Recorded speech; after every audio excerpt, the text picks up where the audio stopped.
la chroniqueuse de la nouvelle matinale de TF1 Bonjour, aurait pu apparaître dans une autre émission. À l'occasion d'une interview pour TV Mag, Anaïs Grangerac a révélé qu'elle avait été recalée d'un programme de la chaîne. La suite après la publicité ce lundi 8 janvier 2024 était une grosse journée pour TF1.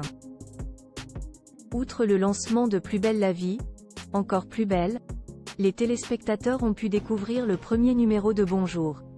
Une matinale présentée par Bruce Toussaint. L'ancienne figure emblématique de BFM TV est entourée de plusieurs chroniqueurs connus du grand public. Anaïs Grangerac en fait partie. Et elle aurait pu être la star d'une autre émission de la chaîne. Quel chemin parcouru pour Anaïs Grangerac? La jeune femme de 35 ans a fait son entrée dans le monde de la télévision en 2014, dans la saison 3 de The Voice. Elle était chargée de casting et avait aussi pour mission d'ouvrir la porte des loges aux talents avant leur entrée sur le plateau. Nous étions vraiment là pour envelopper et rassurer les candidats pour faire en sorte de les valoriser, a-t-elle confié à TV Mag. Bien qu'elle avait un rôle de l'ombre, ses apparitions ont rapidement fait le buzz sur les réseaux sociaux. C'était il y a 10 ans quasiment. À ce moment-là, je n'ai pas du tout calculé l'ampleur que ça allait prendre. J'avais un compte fermé sur Instagram, et je recevais des centaines et des centaines de demandes d'abonnés tous les soirs et je refusais.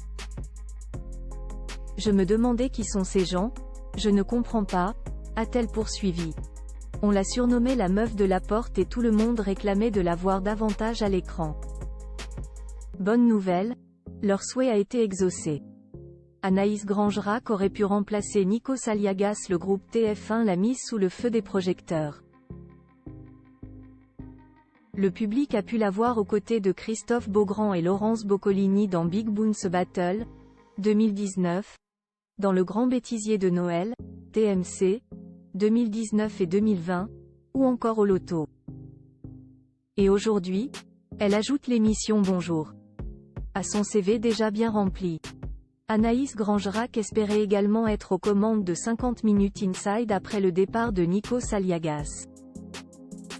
C'est un souhait que j'avais émis quand j'ai vu que Nikos laissait sa place. L'idée c'est d'être toujours très proactive, donc j'avais dit à TF1 que c'est quelque chose que j'adorerais présenter, a-t-elle confié. Mais c'est finalement Isabelle Iturburu qui a eu le poste. Pas de quoi décourager Anaïs Grangerac qui a préféré relativiser. Là ça ne s'est pas fait pour ce programme-là, ça le fera peut-être pour un autre. Il y a quelques années, quand j'étais un peu plus jeune, je m'excusais un peu. Je pensais que ça suffisait de rester dans son coin mais...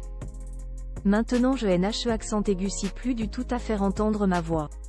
Un bon état d'esprit qui lui permettra, à coup sûr, de perdurer dans le milieu.